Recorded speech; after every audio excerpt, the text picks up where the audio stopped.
श्रीराम समर्थ श्रीराम शुका सारिखे पूर्ण वैराग्य जाचे वशिष्ठा परी ज्ञान योगेश्वराचे कवी वाल्मिका सारिखा मान्य ऐसा नमस्कार माझा सद्गुरु रामदासा मला वाटते अंतरित्वा वसावे तुझ्या दासबोधासी त्वा बोध व्हावे अपत्यापरी पाववी प्रेम ग्रासा महाराज या सद्गुरु रामदासा जय जय रघुवीर समर्थ श्रोता भक्ता श्रीराम समर्थ श्रीराम। उपस्थित सर्व आदरणीय साधक बंधू आणि भगिनींनो, आज नवीन आपल्या समोर समास 4 आणि दशक 2 म्हणजे दशक 2 आणि समास 4 भक्ती निरूपणाचा आलेला आहे। मनुष्य ज्याप्रमाणे आपल्या अंगणासमोर खेळताना आपल्याला आनंद वाटतो, आपले क्षेत्रातील लोक आपल्याजवळ असतील तर आनंद वाटते, त्याप्रमाणे प्रत्येक विषय हा आपल्या आवडीचा असेल तर त्यामध्ये अधिक रुची वाटते। समर्थांनी हा दशक हा समास विशेष करून भक्ती निरूपणाचा दिलेला आहे। समर्थ काय म्हणतात उभी वाचू आणि निरूपण पाहू। श्रीराम समर्थ श्रीराम। नाना सुकृताचे फळ तो हा नरदेह केवळ त्याही मध्ये भाग्य सफल तरीच सन्मार्ग लागे श्रीराम श्रीराम समर्थ श्रीराम। समर्थांनी नाना सुकृताचे फळ असा शब्द वापरला आहे। आपलं सुकृत जर चांगलं असेल तर त्याचं फळ म्हणजे नरजन्म आहे। नरजन्मी आल्यानंतर खरं भाग्य ते आहे की तो जर सन्मार्गी लागत असेल तर। जन्माला मनुष्य आला म्हणजे भाग्यवान आहे एवढं म्हणून चालणार नाही। आद्य शंकराचार्य ज्या 3 गोष्टी अलभ्य म्हणतात त्या कायम लक्षात ठेवाव्या। दुर्लभम दुर्लभम दुर्लभम। पहिलं दुर्लभ म्हणजे नरदेह दुर्लभ आहे। दुसरा दुर्लभ आहे म्हणजे आपण भगवत भक्ती करण्याच्या इच्छेने आपण जन्माला आलो असू तर ती गोष्ट दुर्लभ आहे, त्याला मुमुक्षत्व म्हटलेलं आहे। आणि तिसरी गोष्ट म्हणजे महापुरुष संश्रय म्हणजे संतांचा सहवास मिळणं दुर्लभ आहे। नरजन्म दुर्लभ, मुमुक्षत्व दुर्लभ आणि संत संगती दुर्लभ आहे, म्हणून दुर्लभम दुर्लभम दुर्लभम। या तिन्हीमध्ये दुर्लभ समर्थांनी पहिले नरदेहाला महत्त्व दिलं। आपण समास 1 आणि दशक 1 आणि समास 10 मध्ये दशक 1 आणि समास 10 मध्ये आपण नरदेहाचं स्तवन पाहिलं आहे। या ठिकाणी आपण आज नरदेहाच्या बरोबर भक्तीची सुरुवात सांगितली आहे। समर्थ म्हणतात की त्याही मध्ये भाग्य सफल तरीच सन्मार्ग लाभे। भक्ती म्हटल्यानंतर भक्ती या शब्दाचा जन्म मूळ शब्द भक्त। भक्त हा शब्द कसा जन्माला आला तर जो विभक्त नाही त्याला भक्त असे म्हणतात, जो विभक्त नाही त्याला भक्त म्हणतात। म्हणून समर्थ म्हणतात आहे की भक्ती ही माणसाच्या अंतःकरणामध्ये असली पाहिजे। माणसाचा स्थायी भाव हा भक्ती असला पाहिजे। कारण ज्याप्रमाणे मनुष्याला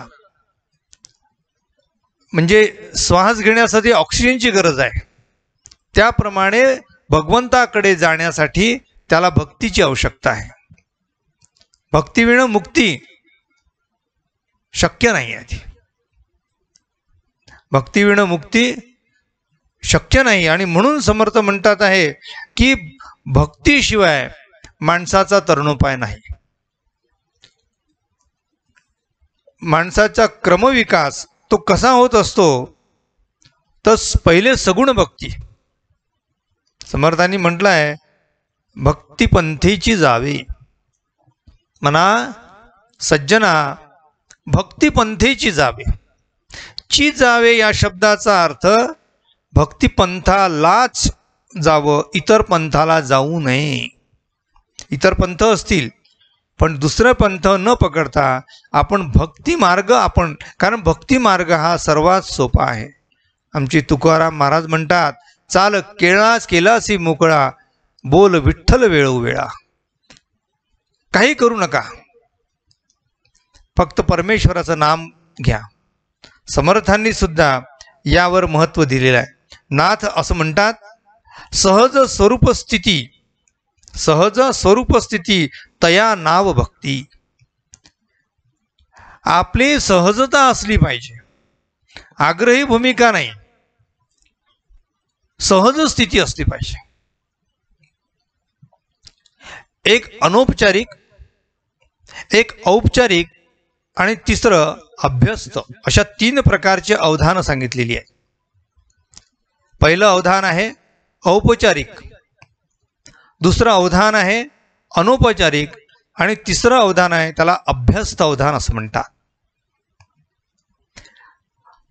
औपचारिक अवधानामध्ये आपण नेहमी लोकांना आपल्याकडे आकर्षित करण्यासाठी जी कृती करतो त्याला औपचारिक अवधान असं म्हणतात.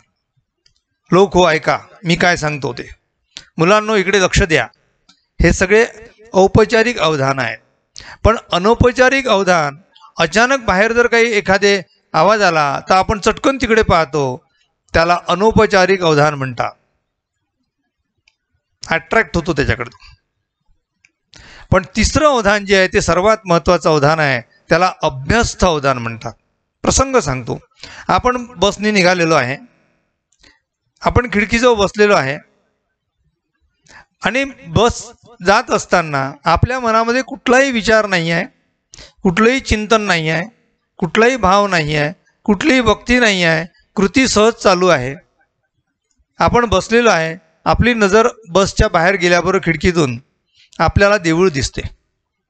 देऊळ दिसल्याबरोबर आपले हात जोडले जातात. याला अभ्यस्त अवधान असं म्हणतात. याचा अर्थ ती कृती कशी होती? सहज कृती होती. तशी भक्ती ही सहज कृती आहे. भक्ती करावी लागते असं म्हणण्यापेक्षा खरा भक्त जर असेल तर त्याला काही करायचं कारणच नाही, त्याच्याकडनं आपोआपच भक्ती घडते. म्हणून नाथांनी केलेली भक्तीची व्याख्या अतिशय महत्त्वाची आहे. सहज स्वरूप स्थिती तया नाव भक्ती. मग ही भक्ती करायची कशासाठी? या भक्तीचं कारण काय? याचं उत्तर देताना संत म्हणतात हेची थोर भक्ती आवडती देवा, संकल्पावी माया संसाराची. भक्तीचं मुख्य प्रयोजन संसाराची माया ही सोडण्यासाठी, संकल्पावी माया, संसार हा सोडण्यासाठी आहे आणि परमार्थ हा करण्यासाठी आहे. पण संसारातून न सुटता सुद्धा आपल्याला परमार्थ करता येतो. आपल्या जीवनाची दोरी ही संसाराला बांधलेली असण्यापेक्षा ती परमार्थाला बांधलेली असावी. प्रसंग कथा आठवली म्हणून सांगतो. 4 शहरातील मुलं, शहरात राहणारी 4 मुलं होती. कंटाळले शहरात राहून, जरा फेरफटका मारावा म्हणून खेड्यात गेले. कॉलेजचे मुलं फिरून फिरले, शेवटी त्यांच्या लक्षात आलं की आता संध्याकाळ झाली, आपण आपल्या घरी निघालं पाहिजे. पण कसं आहे, एकटे मुलं फिरत असतील तर ते काय करतील हे सांगता येत नाही. त्यातल्या त्यात ते शहरातले, त्यातल्या त्यात कॉलेजचे आणि त्यातल्या त्यात सत्संगतीचे नसलेले. त्यांनी काय करावं? ईट ड्रिंक अँड बी मेरी, खाओ पिओ और मजा करो, दिवसभर केलं. आणि संध्याकाळी जेव्हा ते परत निघाले तेव्हा रस्त्यामध्ये म्हणजे त्यांच्या जाण्याच्या प्रवासामध्ये एक नदी होती. त्याच्या लक्षात आलं की आता नदीला पार कसं करावं. सगळेजण म्हणाले, नाव दिसते आहे, पलीकडे जायचं आहे, काय करावं. सगळेजण त्या नावेत बसले. नावाडी नसल्यामुळे चौघांनी सुद्धा ती अधूनमधून 2-2 तास नाव वल्हवली. परंतु सकाळ जेव्हा झाली तेव्हा त्यांच्या लक्षात आलं की आपण रात्रभर नाव वल्हवत होतो, परंतु नाव पहिलं तीराला गेली नाही. याचं कारण काय? एक तर त्यांना हे माहीत नव्हतं की आपण कोणत्या स्थितीत आहोत, आणि दुसरी गोष्ट हे त्यांना माहीत नव्हतं की ही जी नाव आहे ही झाडाला बांधलेली आहे. तसं माणसाने आपली जी दोरी आहे मनाची, ही जर आपण संसाराला बांधलेली असेल आणि संसाराला ती घट्ट बांधून जर तुम्ही भक्ती करत असाल तर त्या भक्तिपंथामध्ये काहीही प्राप्त होणार नाही.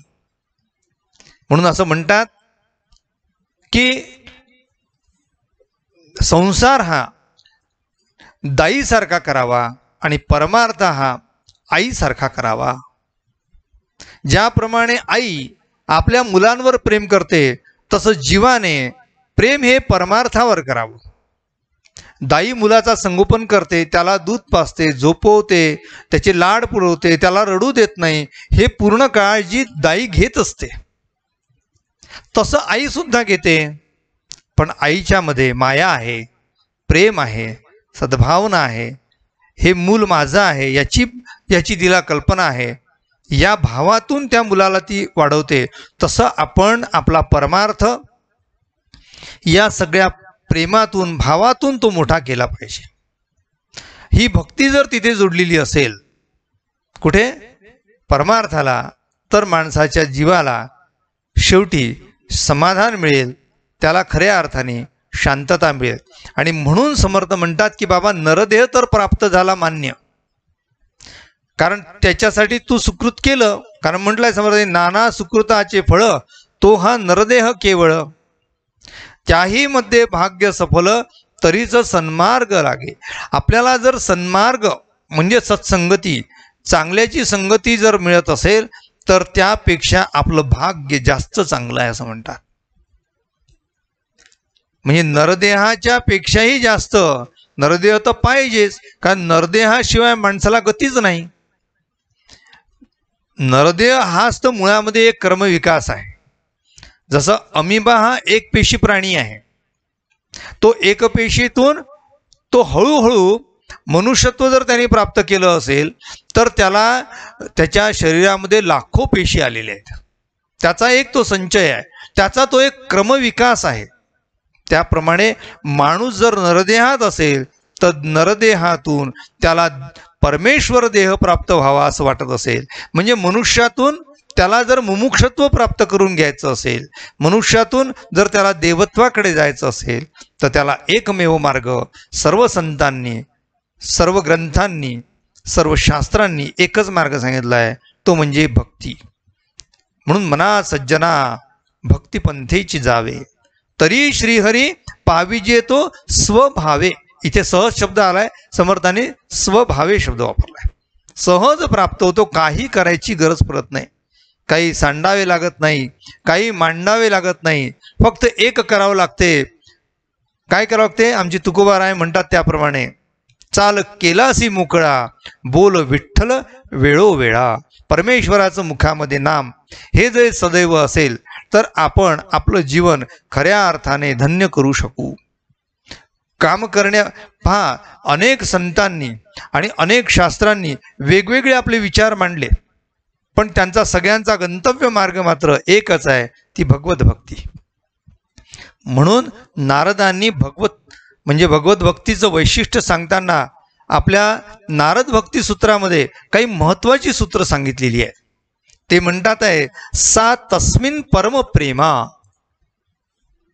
सा तस्मिन परम प्रेम रूपा. परमेश्वर हा खऱ्या अर्थाने तो परम प्रेम आहे. मग ही भक्ती त्या परमेश्वराला आम्ही प्राप्त कसं करायचं, तर त्याचे अनेक मार्ग दिले आहे, जिथे आम्ही 9विधा भक्तींचा विचार आपण पुढे करणार आहोत. श्रवणम कीर्तनम विष्णू, स्मरणम पादसेवनम, अर्चनम वंदनम दास्यम, सख्यम आत्मनिवेदनम. अशा प्रकारच्या 9विधा भक्ती दिल्या आहे. म्हणजे त्यापैकी पाराशर ऋषींनी जी व्याख्या दिली आहे ती दिली आहे, पूजा दि अनुराग. हा पूजेमध्ये प्रेम. माणसाने पूजा जर केली व्यवस्थित तर माणसाला परमेश्वर प्राप्त होतो. पण पूजा म्हटलं की साधन आलं, आणि साधन आलं की आपल्याला साधनाची जुळवा आली. त्यात जर कमतरता असेल तर पूजा व्यवस्थित होणार नाही. पूजा करताना किती वस्तू लागतात यादी सांगायचं कारण नाही. शुद्ध जल लागते, फुलं लागतात, उदबत्ती लागते, धूप लागतात, दीप लागते, पंचारती लागते, नैवेद्य हवा, सगळ्या गोष्टी अत्तर हवं. सगळ्या गोष्टी एकत्र मिळवल्यानंतर म्हणजे षोडशोपचारे ज्याला म्हणतात भगवंताची पूजा, ती करण्यासाठी सगळ्या गोष्टी प्रत्येक वेळ मिळणं आणि त्याच्यासाठी यातायात करणं, यापेक्षा पुढे जाऊन आम्ही भक्ती केली पाहिजे. ते म्हणतात आहे की कथादी अनुराग. हा गर्ग ऋषींचं म्हणणं आहे. मग आता तुम्ही काय करा, ही पूजा करण्याच्या पेक्षा जास्त अधिक बरं आहे की आपण कथा ऐकावी. शेवटी भगवंताबद्दल प्रेम निर्माण व्हावं हेच त्याचं कारण आहे ना.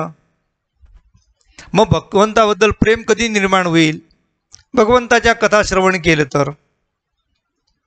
मग भगवंताचं स्मरण करण्यासाठी कथा ऐकावी, आणि ती कथा ऐकावी असं गर्ग ऋषी सांगतात. परंतु गर्ग ऋषी म्हणतात आहे की कथा सांगण्यासाठी पुन्हा दोघांची गरज आहे. कथा सांगणारा हवा आणि कथा ऐकणारा हवा. म्हणजे त्यामध्ये सुद्धा दोघं असल्याशिवाय कथा ऐकता येणार नाही. ग्रंथ म्हटलं तरी ग्रंथ हवा आणि मी हवा. मग त्याच्यापेक्षा पुढे काय करावं, पुढे म्हणतात आहे की शांडिल्य ऋषींनी सांगितल्याप्रमाणे ते म्हणतात आहे, आत्मरत विरोधे इति शांडिल्य. हा त्याच्यापेक्षा असं करावं की आपण भगवंताची भक्ती आत्मरत व्हावं. म्हणजे आपण आपलं चिंतन करावं. चिंतनामध्ये परमेश्वर प्राप्त होतो. दुसरं काही करू नये. ठाईचं बैसुनी करा एक चित्त, असं जर म्हटलं तर इथे सुद्धा कर्मबाधा होते. कर्मबाधा होते म्हणजे काय हो, म्हणजे आम्ही आमचे सगळे काम सोडून ते काम चिंतन करावं लागते. ते चिंतन करत असताना कर्म बाजूला पडते. बरं, जन्माला मनुष्य आला तर कर्म त्याला सुटायचं नाही. असं कोणी जगात आहे का की मी जन्माला आलो त्यामुळे मी काहीच कर्म करणार नाही. कर्माचे किती प्रकार सांगावे. मनुष्याचे अनेक कर्म आहेत. त्या कर्माशिवाय माणसाला मार्गच नाही आहे. म्हणजे कोणीतरी म्हणत असेल की मग मी भक्ती मार्ग असेल तर मी फक्त भक्ती मार्ग करेल, बाकी करणार नाही. पण भक्ती मार्ग सुद्धा करताना कर्ममार्गाची उपहास करता येत नाही. कर्ममार्ग सोडता येत नाही. कर्म करावंच लागतात. म्हणून काय करावं, नारदाने त्याच्यावर एक मात्र उपाय सुचवला. कोणता उपाय आहे तो सांगतो. ते म्हणतात आहे नारद मुनी, ते म्हणतात आहे, नारदस्तु तदर्पिता अखिला चरिता तद विस्मरणे परम व्याकुलता. उत्तर उत्तम दिलेलं आहे नारदांनी. नारद म्हणतात की काय करा की तुम्ही जीवन जगत असताना आपल्याला हातात आलेलं काम कधीच सोडू नका. पण ते काम करत असताना आपण भगवंताचं नाम घ्यावं. ते भगवंताचं नाम जर तुम्ही घेत असाल आणि काम करत असाल, ते काम सुद्धा भगवत अर्पण होत असते. म्हणून काम करा आणि नाम घ्या. सदा येता जाता उठत बसता काम करिता, सदा देता घेता वदनी वदता ग्रास गिळता. म्हणून आमच्या संस्कृतीमध्ये सगळ्या गोष्टी सकाळी उठल्यापासून तर रात्री झोपेपर्यंत प्रत्येक ठिकाणी आपण नाम घ्यावं असे श्लोकांचं बंधन दिलेलं आहे. सकाळी उठा, आपल्या हाताकडे पहा. कराग्रे वसते लक्ष्मी, करमध्ये सरस्वती, करमूले तु गोविंदा, प्रभाते करदर्शनम. म्हणजे पुन्हा भगवंताचं नाम आलेलं आहे. जमिनीला पाय लावताना सुद्धा भगवंताचं नाम आहे. समुद्रे वसदे देवी, पर्वतस्तन मंडले, नमस्तुभ्यम. मी तुला प्रार्थना करतो, माझा पाय तुला लागतोय, तू मला क्षमा कर. विष्णुपत्नी नमस्तुभ्यम, पादस्पर्श क्षमस्व मे. मी तुझा माझा पाय लागतोय आई, नमस्कार करतो, क्षमा कर. म्हणजे देवाचं स्मरण अखंड आहे. जेवण करताना आम्ही म्हणतो वदनी कवळ घेता नाम घ्या श्रीहरीचे, सहज खवन होते नाम घेता फुकाचे. जीवन करी जीवित्वा अन्न खे पूर्ण ब्रह्म, उदर भरण नो हे जाणीजे यज्ञ कर्म. म्हणजे आम्ही जेवताना सुद्धा नाम आहे. इथलं जगात कुठलंही काम करताना आम्ही भगवंताचं नाम घेऊ शकतो. आंघोळ करताना सुद्धा प्रार्थना आहे. गंगे च यमुने चैव गोदावरी सरस्वती, नर्मदे सिंधु कावेरी जलेस्मिन् सन्निधिं कुरु. पापोहम पापकर्माहम पापात्मा पापसंभव, त्राहि मां कृपया गंगे सर्व पापहरा भव. एकूण एक कृती करत असताना परमेश्वराचं नाम आपल्याला घेता येऊ शकते हे सिद्ध आहे. आपलं मन परमेश्वराकडे आणि तन कामाकडे जर लावलं तर गोंधळ होणार नाही. संत नेहुलकर नावाचे महाराज होते. त्यांना एका जणांनी प्रश्न विचारला की महाराज, तुम्ही बँकेमध्ये काम करता, भगवंताचं नाम कसे काय घेता? तुम्ही तर कॅशियर आहात. मग तुम्ही जी नोटांची गड्डी मोजत असताना, कॅश मोजत असताना तुम्ही भगवंताचं नाम कसं काय घेणार? ते म्हणाले, साधी युक्ती आहे. आपल्या हातामध्ये नोटाचं बंडल आल्यानंतर जय श्रीराम म्हणावं.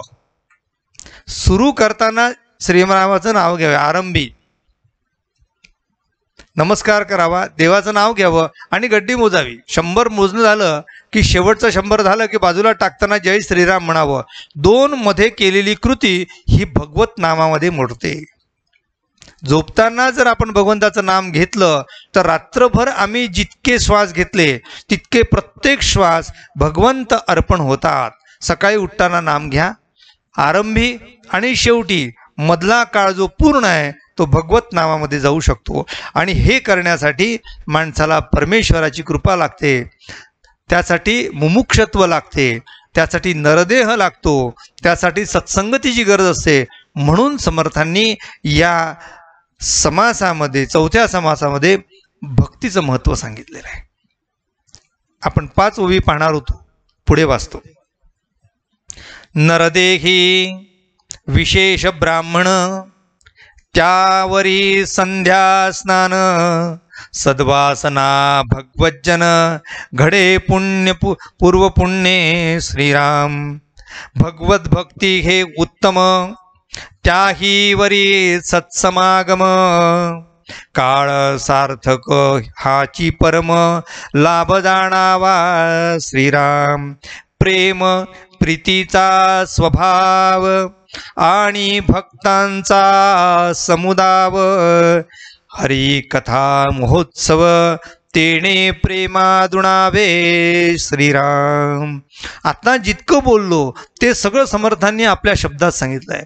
आपल्याबरोबर भगवत नाम असावं, संध्या स्नान करावं, रोज आपण भगवंताच्या नामामध्ये आपण तल्लीन व्हावं, भगवत भक्ती उत्तम करावी, आपण सत्समागम म्हणजे संतांचा सहवास घ्यावा, आपला काळ असा सार्थकी करावा, प्रेम अंतःकरणात यावं, प्रेम प्रीतीने बांधावं। या ठिकाणी अशा प्रकारे भगवत भक्त जर झाला तर तो एकट्याने भगवत भक्ती करू नये, तर त्याचा समुदाय तयार करावा, समूह तयार करावा, हरिकथा महोत्सव करावे, रामकथा ब्रह्मांड भेदुनी पैलाड न्यावी। अशा प्रकारे आपण आपल्या अंतःकरणामध्ये भगवत प्रेम अधिकाधिक फुलवावं, जेणेकरून आपला आत्माराम आपल्यावर प्रसन्न होईल आणि आपण भगवत स्वरूप होऊ। समर्थ शेवटच्या म्हणजे 5व्या ओळीमध्ये म्हणतात, नरदेही आलिया एक, काही करावे सार्थक, जेणे पाविजे परमलोक, जेणे पाविजे परलोक, परम दुर्लभ जो श्रीराम। श्रीराम समर्थ। नरदेही आलिया एक, काही करावे सार्थक। काही करावे सार्थक याचा अर्थ पूर्ण जन्म आपला वाया जाण्याचा काम नाही। दिवसभरामध्ये आपण आपला वेळ ठरवून द्यावा। आज आम्ही समर्थांच्या या बोधाचं श्रवण रोज अर्धा तास करत आहोत।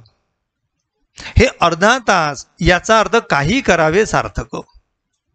आम्ही झोपतो, ओके, आम्ही रोज जेवतो, ठीक आहे, आम्ही रोज काम करतो, ठीक आहे, आम्हाला व्यवसाय करावा लागतो, ठीक आहे, पैसे कमवावे लागते, ठीक आहे, या सगळ्या गोष्टी आम्हाला कराव्याच लागतात, सुखदुःख पाहावे लागतात।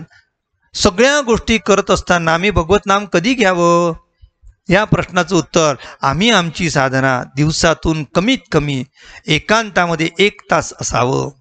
मी माझ्या अभ्यासात, मी आणि माझा 1 तास असावं। काही लोकांत, काही एकांत ऐसा कंठित जावा काळ। काही लोकांतामध्ये असावं, काही एकांतात असावं। कायमस्वरूपी एकांतात राहणारी माणसं चिडचिडे होतात आणि फार लोकांतामध्ये राहिल्याने माणसं बडबडे होतात। माणूस चिडचिडाय झाला नाही पाहिजे, बडबडाय झाला नाही असं वाटत असेल तर परमेश्वराची साधना एकांतामध्ये काही वेळ करावी, ग्रंथ समोर ठेवावा, एक एक ओवी वाचावी, आत्मचिंतन करावं, त्याचा अर्थ पाहावा, चांगले चांगले भाष्य पाहावे, चांगले विचार आपल्या अंतःकरणात घ्यावे आणि मग लोकांतात जावं। जेव्हा लोकांतात जावं त्याची चर्चा लोकांतात करावी। म्हणजे लोकांतामध्ये जर आपण गेल्यानंतर, त्या लोकांमध्ये मिसळल्यानंतर आपल्याजवळ जी गोष्ट आहे, जी चांगली गोष्ट आहे ती इतरांना दिली तर त्या व्यक्तीलाही त्याचा फायदा होईल आणि तुमच्या मनामध्ये ती भगवत भक्ती पुन्हा दुणावेल। म्हणून समर्थांनी अशा प्रकारे दासबोधामध्ये दशक 2 आणि समाज 4 ओवी क्रमांक 5, काही करावे सार्थक, जेणे पाविजे परलोक, ज्यामुळे आम्हाला काय मिळणार आहे, परलोक प्राप्त होईल।